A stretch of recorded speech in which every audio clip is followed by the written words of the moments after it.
ఈరోజు మనం డిస్కస్ చేసుకునేది మేల్ రీప్రొడక్టివ్ సిస్టమ్. జనరల్గా చూసుకుంటే నేను చాలా వీడియోస్ చూసాను. దానిలో ఏంటంటే ఇంటర్ వరకు చాలా మంది తెలుగు మీడియం వాళ్ళు ఉంటారు. అంటే ఇంటర్ వరకు తెలుగు మీడియం చదివి తర్వాత ఎంసెట్ రాసి ఒకేసారి బిఎస్సీ నర్సింగ్కి వెళ్తారు. వాళ్ళకి ఏంటంటే చాలా కష్టంగా ఉంటుంది. అంటే ఇంటర్ వరకు కూడా తెలుగు మీడియంలో ప్రతి స్ట్రక్చర్స్ కూడా ప్రతి లెసన్ కూడా అన్ని తెలుగులోనే ఉంటాయి. బట్ పార్ట్స్ కూడా తెలుగులోనే ఉంటాయి. ఒకేసారి సడన్ గా ఎంసెట్ ఎగ్జామ్ రాసి తర్వాత బిఎస్సీ నర్సింగ్కి వెళ్ళిన తర్వాత అన్ని ఇంగ్లీష్లోనే ఉండడం వల్ల ఏంటంటే చాలా కష్టంగా ఉంటుంది చదువుకోవడానికి. సో నేనేం చేస్తానంటే ఈ డయాగ్రామ్ వేసి పార్ట్స్ అన్ని ఇంగ్లీష్లో రాసి మీకు తెలుగులో ఎక్స్ప్లెయిన్ చేస్తాను. పార్ట్స్ అన్ని ఇంగ్లీష్లో పెట్టి తెలుగులో ఎక్స్ప్లెయిన్ చేస్తాను. సో దానివల్ల ఏమవుతుందంటే మీరు ఇంటర్ వరకు ఈ పార్ట్స్ యొక్క నేమ్స్ తెలుగులో చదివారు, కానీ ఇప్పుడు ఇంగ్లీష్లో ఎలా ఏమని అంటారో అనేది తెలుసుకోవడానికి ఈజీగా ఉంటుంది. నేను చాలా వీడియోస్లో చూసాను, తెలుగు అని కొడితే పార్ట్స్ తెలుగులోనే వస్తున్నాయి, ఆ లెసన్స్ తెలుగులోనే వస్తున్నాయి. లేదు ఇంగ్లీష్ అని కొడితే వాటి పార్ట్స్ ఇంగ్లీష్లోనే ఇస్తున్నారు, లెసన్ కూడా ఇంగ్లీష్లోనే చాలా మట్టుకు చెప్తున్నారు. సో దానివల్ల అర్థం చేసుకోవడం అనేది కొంచెం కష్టం అవుతుంది. సో నేనేం చేస్తానంటే ఇలా ఇంగ్లీష్లో రాసి మీకు తెలుగులో ఈజీ పాయింట్స్తో ఎలా చదవాలి అనేది నేను చెప్తాను మీకు. ఓకేనా? సో నేను ఎందుకు ఇలా అంటున్నానంటే నేను ఇంటర్ వరకు తెలుగు మీడియంలోనే చదువుకున్నాను. ఒకేసారి డిగ్రీ బిఎస్సీకి వెళ్ళేసరికి అంతా ఇంగ్లీష్లోనే ఉంది. సో కొంచెం నాకైతే అలవాటు చేసుకోవడానికి 1 year పట్టింది. కానీ పర్వాలేదు, బాగానే రీచ్ అయ్యాను, అన్ని ఫస్ట్ క్లాస్లో పాస్ అయ్యాను. ఓకే, టాపిక్లోకి వెళ్ళిపోదాం.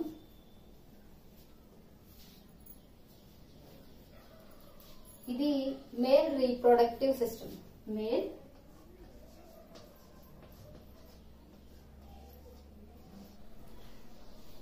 మన టాపిక్ ఈ రోజు ఏంటంటే మేల్ రీప్రొడక్టివ్ సిస్టమ్. దీనిలో ఫస్ట్ గా మనం ఎక్స్ప్లెయిన్ చేసుకునేది ఏంటంటే టెస్టిస్. దీన్ని టెస్టిస్ అంటారు. టెస్టిస్ లో ముఖ్యంగా సెమినిఫెరస్ ట్యూబుల్స్ అనేసి ఉంటాయి.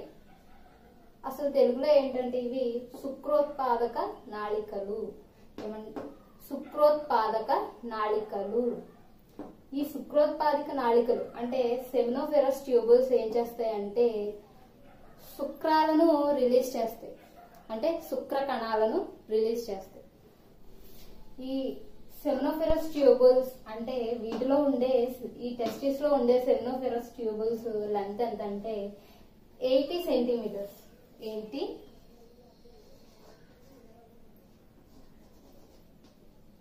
సెంటీమీటర్స్ అన్నమాట. ఈ టెస్టిస్ అనేది టెస్టోస్టెరాన్ అనే హార్మోన్ ను రిలీజ్ చేస్తుంది. ఈ టెస్టోస్టెరాన్ అనే హార్మోన్ ఎందుకు యూజ్ అవుతుందంటే మనిషిలో జరిగే లైంగిక మార్పులకు సహాయపడుతుంది.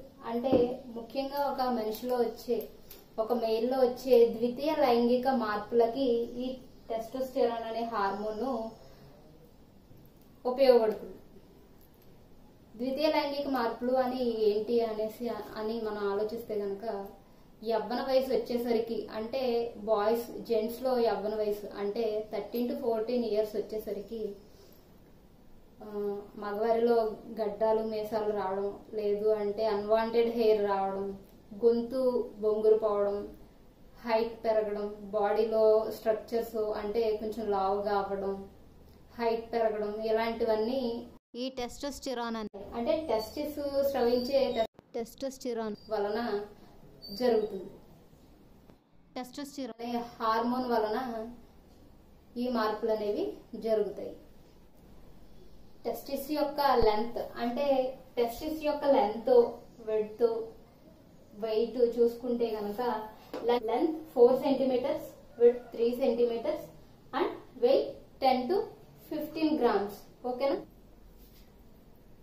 ఈ పార్ట్ ని ఎపిడిడిమస్ అనేసి అంటారు. ఈ పార్ట్ ని టెస్టిస్ లో ఉండే ఈ పార్ట్ ని ఎపిడిడిమస్ అనేసి అంటారు. సో ఇది ఏం చేస్తుందంటే ఈ టెస్టిస్ లో ఉత్పత్తి అయ్యే స్పెరమ్స్ ని ఈ ఎపిడిడిమస్ లోకి వచ్చిన తర్వాత ఈ ఎపిడిడిమస్ ఈ వాస్ డిఫరెన్స్ ఇక్కడ ఒక గొట్టం ఉంది చూసారా, ఒక గొట్టంలో ఉంది చూసారా. సో దీనిలోకి ఈ గొట్టాన్ని ఏమంటారంటే వాస్ డిఫరెన్స్ అని అంటారు, వాస్ డిఫరెన్స్ అని అంటారు. సో ఈ టెస్టిస్ లో రిలీజ్ అయిన ఈ స్పెరమ్స్ ఎపిడిడిమస్ లోకి వచ్చి ఎపిడిడిమస్ నుంచి ఈ వాస్ డిఫరెన్స్ ద్వారా ఇలా మరలా పెనిస్ లోకి వెళ్తుంది అనమాట, పెనిస్ లోకి వెళ్తాయి. సో ఈ వాస్ డిఫరెన్స్ అనేది శుక్ర కణాలకి వాహకాలుగా పనిచేస్తుంది. ఈ వాస్ డిఫరెన్స్ అంటే ఈ గొట్టం అనేది ఈ స్పెరమ్స్ కి, ఈ టెస్టిస్ లో రిలీజ్ అయిన స్పెరమ్స్ కి వాహకాలుగా పనిచేస్తాయి. ఇక్కడ ఇది చూసారా, కొంచెం పెద్దగా ఉంది. ఇది వచ్చి బ్లాడర్ అంటే యూరినరీ బ్లాడర్. సో దీని వెనుక ఏముంటుందంటే సెమినల్ వెజికల్స్ అనేసి ఉంటుంది, సెమినల్ వెజికల్స్. ఇది బ్లాడర్ కి వెనుక భాగాన ఉంటుంది, ఇది బ్లాడర్ కి వెనుక భాగాన ఉంటుంది. సో ఈ seminal vehicles and vas deferens ఇది చెప్పాను కదా, ఇది ఎపిడెడమిస్ వెనుక భాగం నుంచి ఇక్కడ టెస్టిస్ కి ఆనుకుని ఎపిడెడమిస్ వెనుక భాగం నుంచి వచ్చి ఈ వాస్ డిఫరెన్స్ అనేది సెమినల్ వెహికల్స్ ఈ రెండు కలిసి ఒక చిన్న గొట్టంలా, ఈ రెండు కలిసి ఒక చిన్న గొట్టంలా ఫామ్ అవుతాయి. సో దీన్ని ఏమంటారు అంటే ఎజాక్యులేటరీ డక్ట్ అని అంటారు. ఈ వాస్ డిఫరెన్స్ సెమినల్ వెసికల్స్ ఈ రెండు కలిసి కూడా ఒక చిన్న గొట్టంలా ఏర్పడతాయి. దీన్ని ఏమంటారంటే ఎజాక్యులేటరీ డక్ట్ అని అంటారు. సో ఈ ఎజాక్యులేటరీ డక్ట్ లో నుండి వెళ్ళి పెనిస్ లోకి ఈ వాస్ డిఫరెన్స్ అనేది లోపలికి వెళ్తుంది. ఈ వాస్ డిఫరెన్స్ అనేది ఇక్కడ టెస్టిస్ కి ఆనుకుని ఎపిడెడమిస్ లో నుండి బయలుదేరి ఎజాక్యులేటరీ డక్ట్ గా ఏర్పడి పెనిస్ లోకి వెళ్తుంది. నెక్స్ట్ ఇంక మనం వచ్చి చూసుకుంటే స్క్రోటం. స్క్రోటం అంటే టెస్టిస్ ని కప్పి ఉండే ఒక పలుచని పొర. ఈ స్క్రోటం ఎలా ఉంటుందంటే ముడతలుగా పలుచని పొరవలే ఉండి టెస్టిస్ కి రక్షణగా ఉంటుంది. ఈ స్క్రోటం ఒక గోనె వలె ఉంటుంది. ఇంకా నెక్స్ట్ వచ్చి పెనిస్. ఈ పెనిస్ వచ్చి మూత్ర విసర్జనకు అండ్ ఇంద్రియ స్ఖలనమునకు ఉపయోగపడుతుంది. ఈ పెనిస్ వచ్చి మూత్ర విసర్జనకు ఇంద్రియ స్ఖలనమునకు ఉపయోగపడుతుంది. పైన ఉండే చర్మాన్ని ప్రివ్యూస్ అని అంటారు, పైన ఉండే చర్మాన్ని ప్రివ్యూస్ అని అంటారు. సో నెక్స్ట్ వచ్చి ప్రోస్టేట్. ఇది చూసారా, ప్రోస్టేట్. ఈ ప్రోస్టేట్ ఏం చేస్తుందంటే ఒక జిగురు వంటి పదార్థాన్ని రిలీజ్ చేస్తుంది. ఈ ప్రోస్టేట్ అనేది ఇక్కడ చూసారా గుండ్రంగా చిన్నగా ఉంది. సో ఇదేంటంటే ప్రోస్టేట్ అన్నమాట. ఇది ఒక జిగురు వంటి పదార్థాన్ని రిలీజ్ చేస్తుంది. ఈ జిగురు వంటి పదార్థం ఇక్కడ వాస్ డిఫరెన్స్ లో నుండి వచ్చే స్పెరమ్స్ తో కలిసి, అంటే ప్రోస్టేట్ రిలీజ్ చేసే ఒక జిగురు వంటి పదార్థం వాస్ డిఫరెన్స్ లో నుండి వచ్చే స్పెరమ్స్ తో కలిసి పెనిస్ లోకి వెళ్తాయి.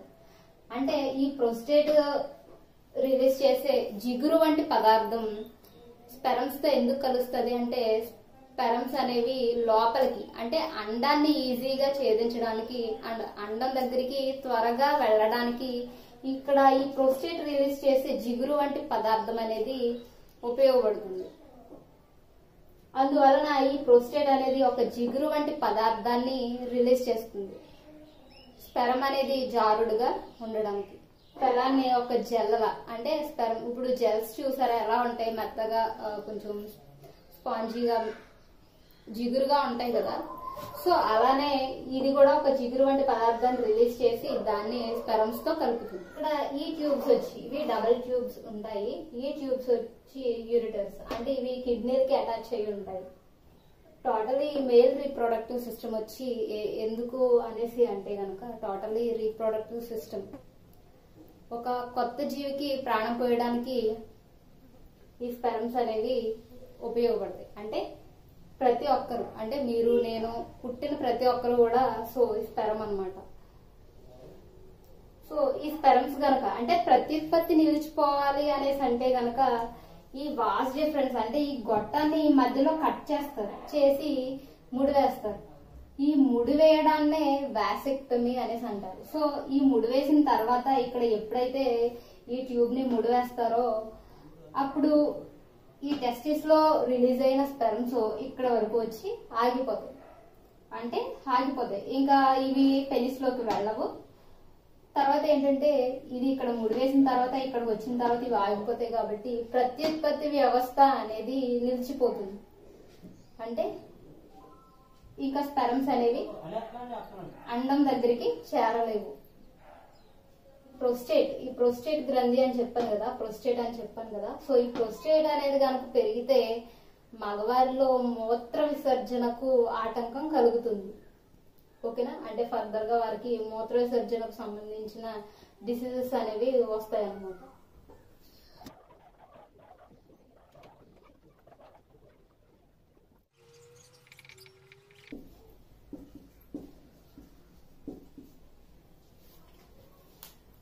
సో మగవారిలో నుండి రిలీజ్ అయ్యే స్పెర్మ్స్ అంటే అది వీర్యము ఉంటది కదా, వీర్యము. సో అది ఎలా ఉంటుందంటే లేత బూడిద రంగులో ఉంటుంది. సో మగవారిలో నుండి రిలీజ్ అయ్యే వీర్యంలో మ్యూసిన్, వాటర్, ప్రోటీన్స్ అనేవి ఉంటాయి అన్నమాట. ఇవి ఒక్కసారి రిలీజ్ అయ్యే వీర్యంలో 2.5 మిలియన్స్ ఆఫ్ స్పెర్మ్స్ ఉంటాయి. 2.5 మిలియన్స్ ఆఫ్ స్పెర్మ్స్ అనేవి ఒకసారి రిలీజ్ అయ్యే వీర్యంలో ఉంటాయి. సో అసలు స్పెర్మ్ అంటే ఏంటి?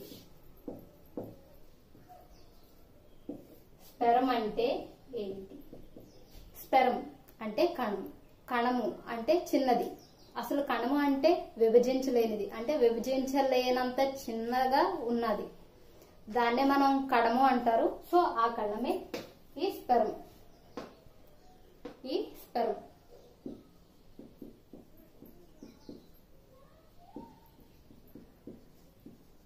సో ప్రతి స్పెర్మ్ కూడా తలపైన ఒక ప్రత్యేకమైన నిర్మాణాన్ని, అంటే ఒక ప్రత్యేకమైన పొరని ఏర్పరచుకుని ఉంటాయి.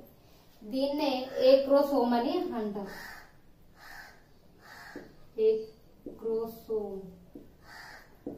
ఏక్రోసోమ్ అని అంటారు. సో ఏక్ అనేసి అంటే గనక ఒకటి అని అర్థం. ఏక్ అంటే ఒకటి అని అర్థం. సో ఇది ప్రతి స్పెర్మ్ కూడా అంటే ఒక్కసారి రిలీజ్ అయ్యే వీర్యంలో 2.5 మిలియన్స్ ఆఫ్ స్పెర్మ్స్ ఉన్నా గానీ ప్రతి స్పెర్మ్ కూడా నేను వెళ్ళి అండంలోకి వెళ్ళి ఫలదీకరణం చెందాలి అనే ఉద్దేశంతో ప్రతి స్పెర్మ్ కూడా చాలా స్పీడ్ గా వెళ్తుంది. సో నెక్స్ట్ వచ్చి హెడ్. ఈ స్పెర్మ్ ని 3 టైప్స్ గా మనం చెప్పుకోవచ్చు. ఒకటి హెడ్, రెండోది నెక్, థర్డ్ది టెయిల్, తోక. సో నెక్ వచ్చేసరికి మైటోకాండ్రియా అనేది యాడ్ అయి ఉంటుంది. తలకి ఎలా అయితే, హెడ్ కి ఎలా అయితే ఏక్రోసోమ్ అనే లేయర్ ఎలా అయితే ఫామ్ అయి ఉందో నెక్ కి కూడా మైటోకాండ్రియా అనేది ఉంటుంది. మైటోకాండ్రియా అనేది యాడ్ అయి ఉంటుంది. ఈ మైటోకాండ్రియా అనేది కణానికి శక్తినిస్తుంది. మైటోకాండ్రియా అనేది ప్రతి కణానికి కూడా శక్తినిస్తుంది. సో ఈ మైటోకాండ్రియా స్పెర్మ్ కి కూడా శక్తిని, అంటే అది ముందుకి కదలడానికి గల శక్తిని ఈ మైటోకాండ్రియా అనేది ఇస్తుంది. టెయిల్, తోక. సో తోక చూసారా ఎలా ఉందో, మెలికలుగా. ఒక పాము ఎలా అయితే మెలికలు తిరుగుతూ వెళ్తుందో సో దీనికి కూడా సేమ్ అలాంటి లక్షణాలే ఉంటాయి. దీని తోకనే బేస్ చేసుకుని ఈ తోక కదలికల వల్ల ఈ హెడ్, ఈ నెక్ అనేది ముందుకి కదలడం, అంటే స్పీడ్ గా కదలడానికి ఈ టెయిల్ అనేది బాగా ఉపయోగపడుతుంది. సో ఈ తోక సహాయంతో ముందుకు వెళ్ళి ఈ హెడ్, అంటే ఈ హెడ్ అనేది అండంలో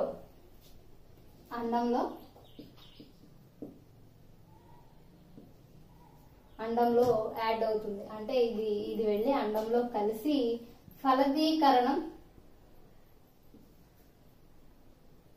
ఈ హెడ్ అనేది వెళ్ళి అండంలో కలిసి ఫలదీకరణం జరగడం అనేది జరుగుతుంది. సో 2 millions ఆఫ్ స్పెర్మ్స్ లో మాత్రం అండంలో కలిసేది ఒక్క స్పెర్మ్ మాత్రమే వెళ్ళి అండంలో కలుస్తుంది. ఫలదీకరణం చెంది ఒక మనిషిగా బయటికి వస్తారనమాట. ఈ ప్రతి స్పెర్మ్ అంటే ప్రతి కణం యొక్క స్పెర్మ్ యొక్క జీవిత కాలం ఎంత అంటే 72 గంటలు.